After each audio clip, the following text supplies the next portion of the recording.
बिस्मिल्लाहिर्रहमानिर्रहीम अस्सलाम वालेकुम। अवामी पाकिस्तान न्यूज़ की तरफ से आपका मेज़बान हसन अस्करी।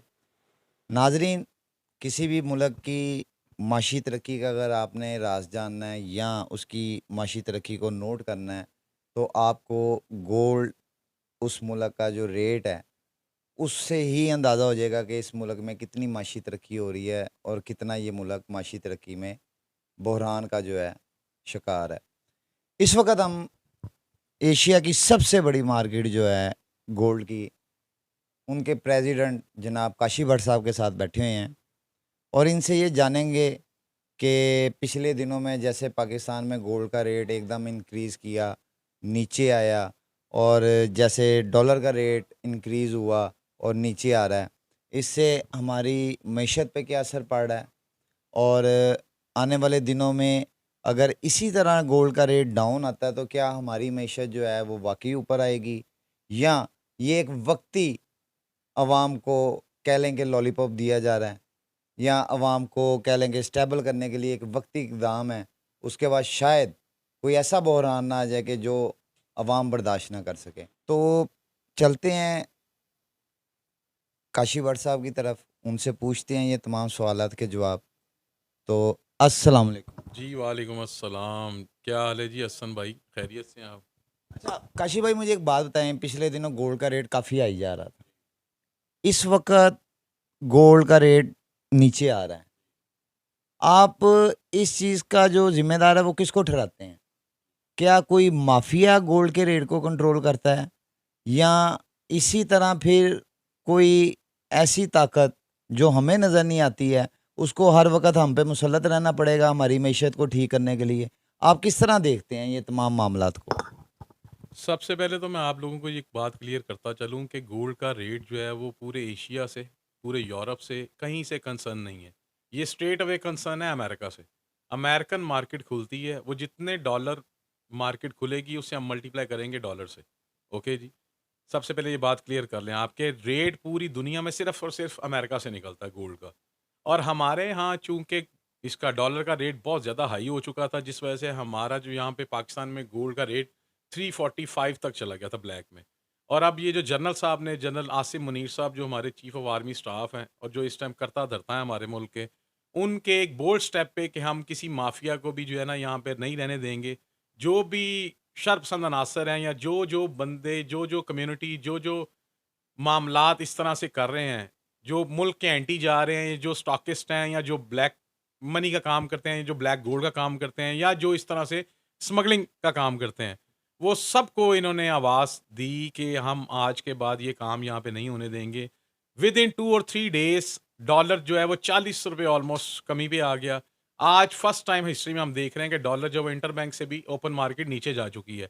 ये एहसन इक़दाम है जी जनरल साहब का, हम बड़ा एप्रिशिएट करते हैं। पूरी बिज़नेस कम्युनिटी इसको एप्रिशिएट करती है कि उन्होंने जो एक हल्का-सा स्टेप उठाया, उसकी वजह से डॉलर का रेट कम हो गया हमारे मुल्क में। उससे जो है ना वो काफ़ी चीज़ें जो है ना वो आसानी चीज़ों में आसानी हो गई इस लिहाज से कि जब भी डॉलर का रेट बढ़ेगा और हर चीज़ की कीमत बढ़ती जाएगी। डॉलर का रेट कम होगा तो हर चीज़ की कीमत कम होगी। और हम देख रहे हैं कि आने वाले वक़्त में भी ये जो इन्होंने स्टेप उठाने हैं, जो इन्होंने माफिया के बंदों को उठाना है, उनसे रिकवरी करनी है, नैब के थ्रू करनी है या खुद से करनी है, हम इसको सराहते हैं और हम चाहते हैं कि इस मुल्क में जो है वो इसी तरह का कोई जर्नल आए जो एहतसाब करे और डायलॉग ना करे, एहतसाब करके दिखाए अवाम को और अवाम को रिलीफ मिले और बिजली की तरफ से भी रिलीफ मिले और आम रूटीन की रोज़मर्रा की जो अशिया हैं, उनमें भी रिलीफ मिले ताकि अवाम को सुकून मिले। हम इस टाइम काशी जर्नल भट्ट साहब, माज़रत के साथ मैंने आपकी बात काटी है। जर्नली क्यों? क्या हमारे सियासतदान इतने अहल नहीं हैं कि वो आपको रिलीफ़ दे पाएँ? हसन भाई, आप भी सहाफ़त से रिलेटेड हैं। मैं आपको एक बात क्लियर करता चलूँ कि 76 सालों में आज तक ऐसा नहीं हुआ कि जमहूरी निज़ाम अपनी बेस पे आ सके। जब भी आएगा मिलिट्री एस्टेब्लिशमेंट उसको लेके आएगी, जमहूरी निज़ाम अब खुद के तहत कोई भी नहीं आ सकता। हमने अपनी होश में 10 दफ़ा जमहूरियत देखी है, लेकिन वो हमने जमहूरियत ऐसी ही देखी है, टूटी-फूटी जमहूरियत देखी है। किसी को भी 2/3 मेजॉरिटी के साथ आते नहीं देखा। अगर कोई आना चाहेगा भी, तो उसको जो है वो बेबसी का शिकार कर दिया जाएगा कि उसको मेजॉरिटी नहीं इसलिए दी जाएगी क्योंकि कोई भी जमहूरी बंदा मुल्क के साथ फेयर नहीं है। फर्स्ट डे से हमारे मुल्क को आर्मी चला रही है और उसी ने चलाना है और इसी के हाथों में हम समझते हैं कि हम लोग सिक्योर हैं। अगर किसी जमहूरी निज़ाम के थ्रू हम जाएँगे तो हम नहीं समझते हम सिक्योर हैं, वरना तो पार्टीशन थी कि वो जी पंजाब अलहदा हो जाएगा और सिंधु देश अलहदा हो जाएगा, बलूचिस्तान वैसे हमसे वो ख़ाइफ़ रहता है, केपीके वैसे हम लोगों को पंजाबी समझते हैं। ये सूबा वाइज़ पार्टीशन हम देख रहे हैं जमहूरी निज़ाम में। अगर तो आर्मी इससे स्टैंड करती है इस बात पे, तो आर्मी वो वाहिद एजेंसी कह लें, आर्मी वाहिद जमहूरी कुव्वत कह लें, मौस्करी कुव्वत कह लें, वो लेके चलेगी पाँचों सूबों को एक साथ। और पूरी कौम इस टाइम फ़ोकस करके बैठी हुई है आसिम मुनीर साहब को कि वो कोई अच्छे कदम उठाएँगे, कोई रिकवरी की तरफ जाएँगे, मुल्क में कोई पैसा आएगा, कोई इंडस्ट्री लगेगी, कोई एक्सपोर्ट होगी, कोई डॉलर पाकिस्तान में आएगा, तो फिर कोई महँगाई की तरफ तवज्जो होगी कि महँगाई में कमी आएगी। जी। अच्छा, आपने अभी थोड़ी देर पहले बात की है कि जो स्मगल हो रही थी चीज़ें ये वो। आपको लगता है कि डॉलर के साथ-साथ गोल्ड भी स्मगल हुआ है अफ़गान की तरफ? जी, बहुत ज़्यादा भाई, करेंसी तो हुई स्मगल, गोल्ड भी बहुत ज़्यादा स्मगल हुआ। क्योंकि अफ़गानिस्तान में कोई भी चीज़ उनकी जो है ना वो खुद की पैदावार नहीं है। जो भी चीज़ आनी है अफ़गानिस्तान में या तो स्मगल्ड आइटम आनी है रशिया पट्टी से या दूसरी साइड से, वहाँ पे टोटली माल जो है ना स्मगल्ड माल आना है, इसलिए उनके यहाँ डॉलर की वैल्यू भी कम है और उनकी खुद की पैदावार ना होने की वजह से हर चीज़ उनको इम्पोर्ट करनी पड़ती है। और मैं समझता हूँ कि यहाँ पे आपकी गंदम, चावल और आपके जो वो सब्जियाँ और गोल्ड से रिलेटेड और ईच एंड एवरीथिंग सारी तो वहाँ पे एक्सपोर्ट होती है सारी दुनिया से। तो कैसे पॉसिबल है कि ये चीज़ अगर ये हाँ, अगर ये चीज़ ये रोक लेते हैं, ये लीकेज, ये स्मगलिंग ये लोग रोकते हैं, तो मैं समझता हूँ ये बड़ा अच्छा इकदाम होगा। मैं बहुत ही तल्ख़ सवाल करने लगा हूँ, बड़ी माज़रत के साथ भट्ट साहब। आप प्रेज़िडेंट हैं और एशिया की सबसे बड़ी मार्केट गोल्ड की है जो जिसके आप प्रेज़िडेंट हैं। क्या आया जैसे अभी आपने कहा कि ब्लैक ठीक है, ब्लैक मनी को सिक्योर करने के लिए गोल्ड की परचेज़ हो जाती है और उसको फिर रख लिया जाता है। क्या आपको लगता है कि आपके ताजर जो हैं, उनमें कुछ ऐसे अनासर हैं, जो इन ब्लैक करने वालों का साथ देते हैं? या वो एज़ एक कस्टमर आके जो है आपसे ब्लैक मनी दे के तो वो गोल्ड ले जाते हैं? ये किस तरह यानी कि ब्लैक में कन्वर्ट हो जाता है हसन गोल्ड? अस्करी साहब, काली भेड़ें हर जगह मौजूद हैं और आप उनसे पीछा नहीं छुड़ा सकते। चाहे आप जितनी मर्ज़ी कुव्वत लगा दें, पीछा उनसे सिर्फ़ और सिर्फ़ जो है ना वो आर्मी छुड़वा सकती है, क्योंकि आर्मी से हर बंदा ख़ाइफ़ है। आर्मी के एहतसाब से हर बंदा ख़ाइफ़ है। आर्मी से हर बंदा प्यार करने के साथ-साथ वो ये भी समझता है कि अगर वो कोई स्टेप उठाती है, तो उसके बाद कोई भी शरपसंद अनासर बाकी नहीं बचेगा। तो आपने ये जो सवाल किया हसन साहब कि ये जो ये पॉसिबिलिटी है, बिज़नेस कम्युनिटी साथ अटैच है, तो 100% मेरा भाई, उसके बगैर कोई भी काम जो है ना वो नहीं हो सकता। क्योंकि आप अगर किसी कमोडिटी को डील कर रहे हैं, आप बिज़नेस कम्युनिटी में बैठे हुए हैं या आप उसके हेड हैं, तो आपके इल्म में है कि कौन-कौन सी काली भेड़ें हैं जो इस तरह के इक़दाम कर रही हैं। अच्छा, एज़ अ प्रेज़िडेंट आपको ऐसा नहीं होना चाहिए कि आप उन लोगों को अवेयर करें क्योंकि देखें तमाम ताजर बिरादरी आपके अंडर आती है, आप उनके प्रेज़िडेंट हैं। आप उनको अवेयर करें, आप उनको समझाएँ, आप उनको बताएँ कि ये इक़दाम जो है, ये एक गद्दाराना इक़दाम नहीं है। आपको ऐसा लगता नहीं है कि अगर हम इन चीज़ों का साथ देंगे या इन चीज़ों के साथ जो है हम अपना रिज़्क मुंसलिक कर लेंगे कि यार चलो इस तरीके से हमारे पास 4 पैसे भी आ जाएँगे और ज़्यादा पैसा कमा लेंगे। तो इससे आपको लगता नहीं है कि हम अपने मुल्क के साथ गद्दारी कर जाएँगे? और वो गरीब जो इस वक़्त सड़क पे बैठा हुआ है और सुबह से लेकर रात तक मज़दूरी का इंतज़ार करता है और अपनी भूख और अपनी गुर्बत को नहीं मिटा पाता, ये सारा कुछ करने के बावजूद, तो उनके साथ हम ज़ुल्म नहीं कर जाते? देखिए, बात ये है कि गरीब गरीब तर होता जा रहा है और अमीर अमीर तर होता जा रहा है।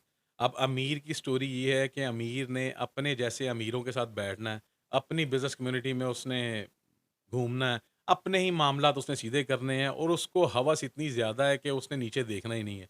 और गरीब के लिए तो सोचना है हमारे हुकूमत वक़्त ने कि वो अमीरों से लूटा हुआ पैसा निकलवाएँ और गरीबों को रिलीफ़ दें। जिस तरह मज़दूर की डेली वेजेस बढ़ाएँ, ठीक है? इसी तरह ही जो गवर्नमेंट सेक्टर के मुलाज़मीन हैं, उनकी तनख़्वाहें बढ़ाई जाएँ। आप ये देखें कि बिजली इतनी ज़्यादा चोरी होती है, फिर भी वापडा वालों को इतनी रिलीफ़ मिलता है और जितने भी हुकूमतों में, ऐवानों में बैठे हुए हुक्मरान हैं या ऑफ़िसर हैं या पार्लियामेंटेरियन हैं, उनको इतना ज़्यादा रिलीफ़ दिया हुआ है। क्यों भाई? अवाम के पैसे से रिलीफ़ मिले उनको और अवाम को मिले सिर्फ़ ख़ुमारी, ये क्यों है? ये तो खुला तज़ाद है। हम लोग तो ये चाहते हैं, हम बिज़नेस कम्युनिटी ये आवाज़ उठाती है कि इक्वालिटी लेके आए हमारे मुल्क में कोई, बराबरी लेके आए। हर बंदे को एक जैसा सलूक होना चाहिए हर बंदे के साथ। ऐसा नहीं कि अमीर के साथ अब यहाँ पे कानून अमीर के लिए और है, गरीब के लिए और है। गरीब आदमी छोटा-सा भी कोई जुर्म करे तो उस पे ऑफेंस लग जाती है, उसको जुडिशियल कर दिया जाता है और अमीर आदमी की गिरफ्तारी भी नहीं होती और वो घर बैठे ही अपने जो है ना वो बिफोर अरेस्ट वारंट लेके और वो रिलीफ में बैठ जाता है। और वो किसी न किसी थानेदार को, किसी न किसी वो वकील को खरीद के या किसी जज को खरीद के तो वो कानून का मज़ाक उड़ाता है। भाई ये दोहरा मेयार है। नाजरीन, अवामी पाकिस्तान न्यूज़ आपको हर जगह पे हर वक्त एक चीज़ दिखाता रहा, बताता रहा, और अब भी हम यहाँ पे भी बैठ के आपको एक चीज़ बता रहे हैं कि पाकिस्तान में इस जगह भी एक दोहरा मेयार है। ये दोहरा मेयार जब तक अदारों से और उन तमाम जगहों से जहाँ पे माफियाज़ का कंट्रोल है, ख़त्म नहीं ना होगा, तब तक किसी आम आदमी को रिलीफ नहीं मिलेगा। अच्छा, आखिर में मैं 1-2 सवाल करूँगा आपसे भट्ट साहब। कुछ ऐसा आप मुझे बताएँ कि ये जो गवर्नमेंट है, ये आपके साथ क्या ताउन करे या क्या ऐसी पॉलिसी बनाए कि जिससे आपको या आपके इस काम को रिलीफ मिल पाए? ताकि देखें, जिसने हलाल तरीके से गोल्ड में कमाना है, उसका मार्जिन बहुत कम है। दुनिया कहती है, मैं मानता हूँ कि दुनिया बड़ा कुछ कहती है, जी सुनहरे यूँ कर लेते हैं, वो कर लेते हैं। लेकिन ये मुझे भी पता है कि जिस तरह आप कमाते हैं या जिस लेवल पे आके आप अपनी बचत रखते हैं, वो कोई ख़ास नहीं होती है, ठीक है? और वही बात आ जाती है कि अगर किसी ने कमाया भी है, तो वो फिर दूसरे ही तरीके से कमाया है। माज़रत के साथ ये बात तल्ख़ मेरी ज़रूर है, शायद आपको बुरी भी लगे, लेकिन ये कहा जाता है। तो आप क्या गवर्नमेंट को एडवाइस करेंगे या उन अदारों को एडवाइस करेंगे कि वो आपके लिए कोई ऐसा रिलीफ पैकेज पेश करें या बनाएँ, जिससे आपका जो ये कारोबार है, ये मज़ीद तरक्की करे? हसन भाई, मैं काफ़ी अरसे से इस बात से मुत्तफ़िक हूँ कि हमारे यहाँ भी जैसे यूएई साइड पे बल्दिया अदारा बना हुआ है, ताकि गोल्ड अप्रूव पाकिस्तान में बिके। ना कि हमारे ज्वेलर सेक्टर में क्या होता है कि 16 कैरेट को 22 की स्टैम्प लगा देते हैं, 18 कैरेट को 22 की स्टैम्प लगा देते हैं, 19 कैरेट को 22 की स्टैम्प लगा देते हैं। हम लोग अगर स्टैंडर्डाइज्ड ज्वेलरी बेचते हैं, तो उन लोगों ने हमारा मेयार भी डेड कर दी है। हमें कस्टमर आके कहता है कि जी ये 2 लाख रुपए तोला सोना है, वो हमें 1,80,000 रुपए में दे रहे हैं। अब कस्टमर को कौन समझाए कि बीबी या भाई, सस्ती चीज़ जो है वो आपको पॉसिबल ही नहीं है मिले। गोल्ड गोल्ड का तो स्टैंडर्ड रेट है।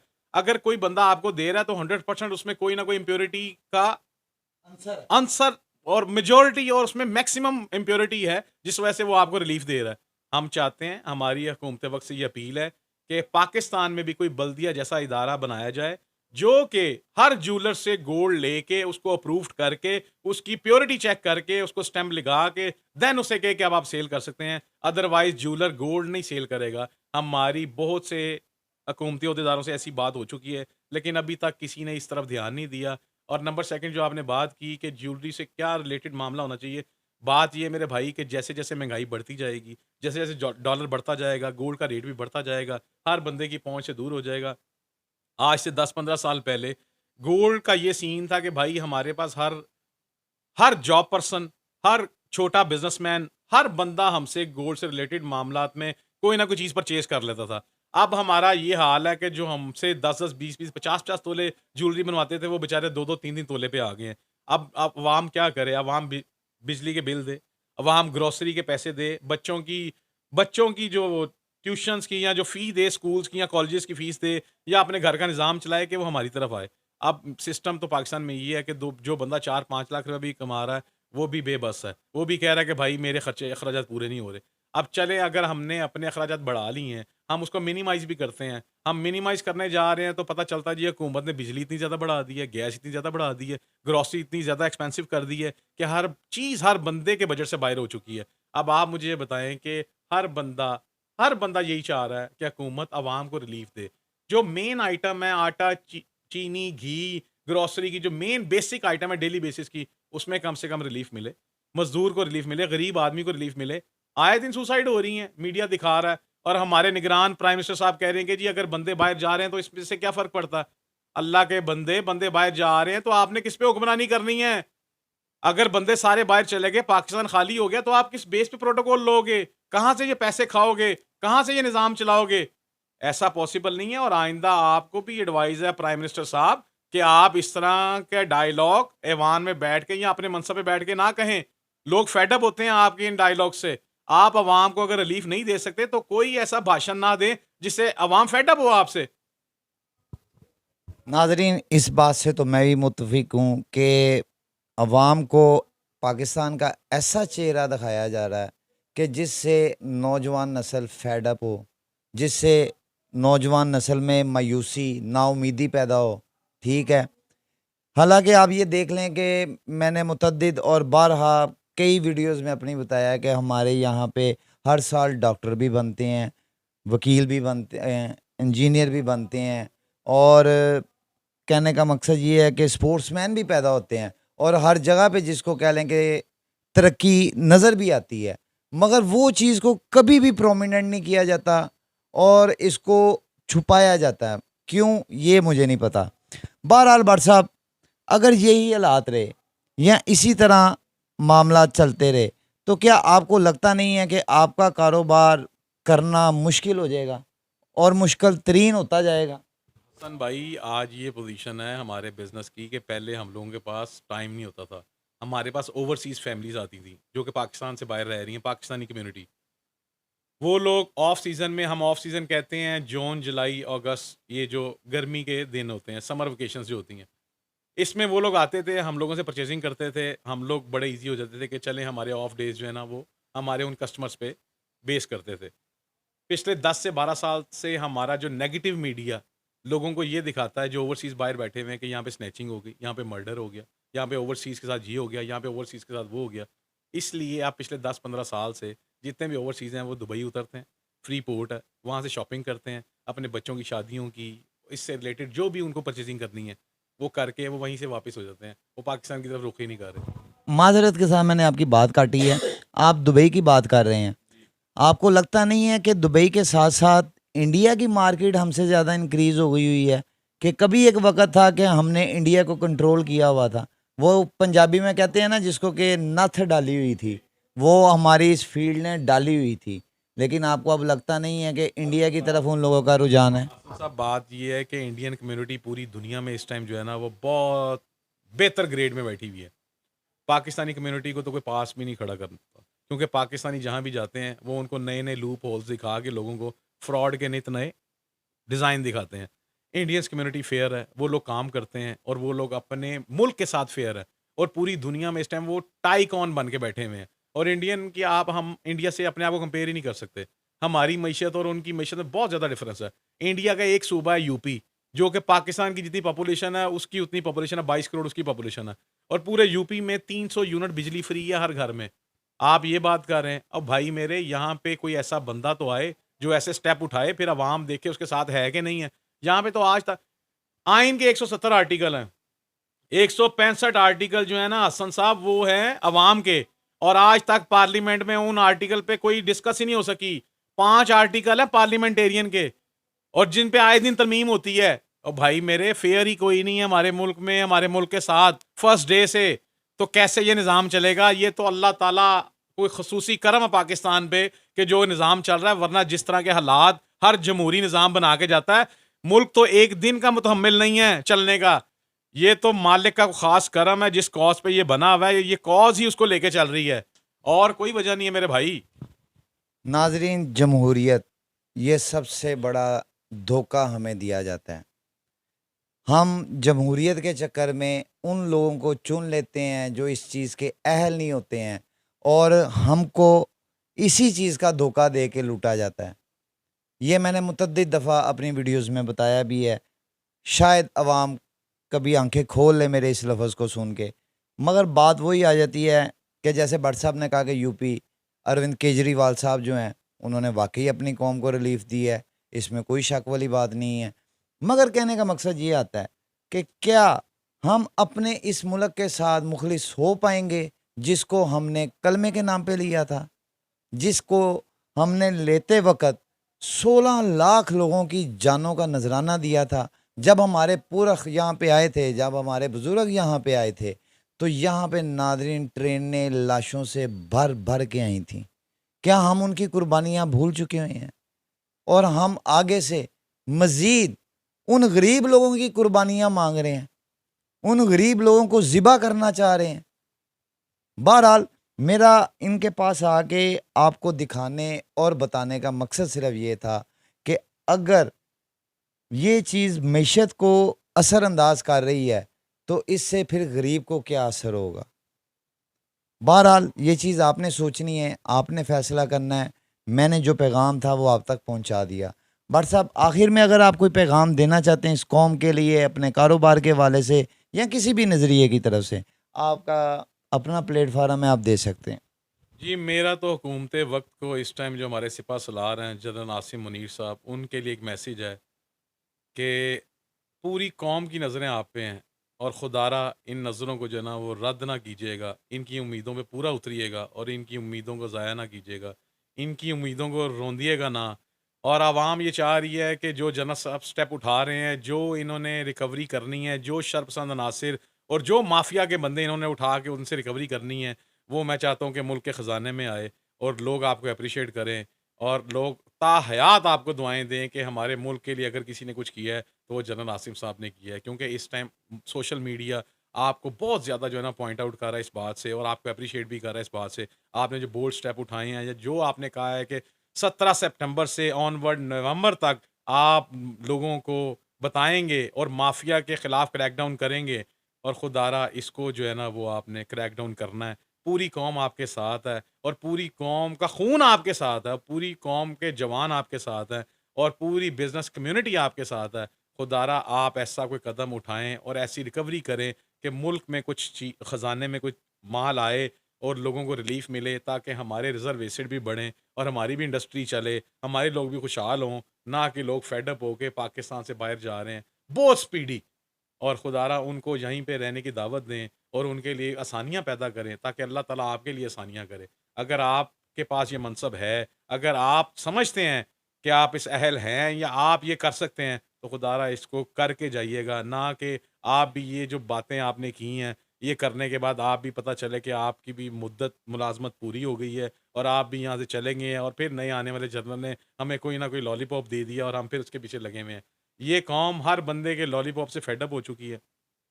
हर जमहूरी निज़ाम से फेड अप हो चुकी है। कौम अब चाह रही है कोई ऐसा सिपह-सलार जो वन मैन शो हमें दिखाए और पूरी कौम आपके साथ खड़ी है। और मैं उम्मीद करता हूँ कि अल्लाह ताला इस मुल्क के लिए आपकी शक्ल में सिपह-सलार जो हमारे साथ चल रहा है, वो हमें रिलीफ़ दिलवाए, अवाम को, ताजिर बिरादरी को और जितनी कम्युनिटी पूरे पाकिस्तान में रह रही है, सबको रिलीफ़ दिलवाए, इम्प्लीमेंट की शक्ल में। जज़ाकल्लाह। आसिम मुनीर साहब, यकीन माने आपके अलावा और कोई भी नहीं ऐसा जनरल आया कि जिससे कौम ने उम्मीदें रखी हों। और मेरे ख़्याल में ये आपके दिल में उतरा हुआ वो कुरान है, जिसकी वजह से आपको इज़्ज़त मिलती है। और मैं उम्मीद करूँगा कि आप इस कौम को वो तरक्की दे पाएँ, इस कौम की वो उम्मीदें पूरी कर पाएँ, जो इन्होंने अब आपसे लगा ली हैं। और ये यकीन मानें कि अब आप पे लाज़िम है कि आप अब ये करके दिखाएँ। क्यों? कि मेरा ये भरोसा है अपनी आर्मी पे, अपने उन तमाम हसास अदारों पे, उन एजेंसियों पे कि वो अगर करने पे आते हैं ना तो वो बहुत कुछ कर जाते हैं। तो बहरहाल मेरी एक कोशिश थी अपनी अवाम की आंखें खोलने के लिए और आप लोगों को बताने के लिए कि कहाँ-कहाँ पे माफिया बैठा हुआ है और कहाँ-कहाँ से आपके साथ क्या कुछ हो जाता है आपको पता ही नहीं चलता। हालाँकि ये लोग देखें इस लेवल पे हैं, प्रेज़िडेंट हैं एशिया की सबसे बड़ी मार्केट के, मगर वो भी बेबस हैं। वो भी माफिया को नहीं पकड़ सकते हैं। क्यों? कि इनके पास ना वो पावर है, ना वो अथॉरिटीज़ हैं। वो अथॉरिटीज़ अगर किसी के पास हैं, तो जनरल साहब वो आपके पास हैं।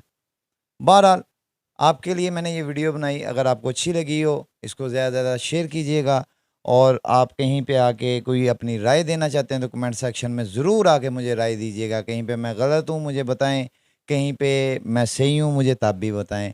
और ये आपका अपना चैनल है, इसका ख़्याल रखें। और इसको सब्सक्राइब कर लें। आखिर में अपने कैमरामैन सुशील नाइद के साथ हसन अस्करी इजाज़त चाहते हुए आपको कहेगा अल्लाह हाफिज़, पाकिस्तान जिंदाबाद।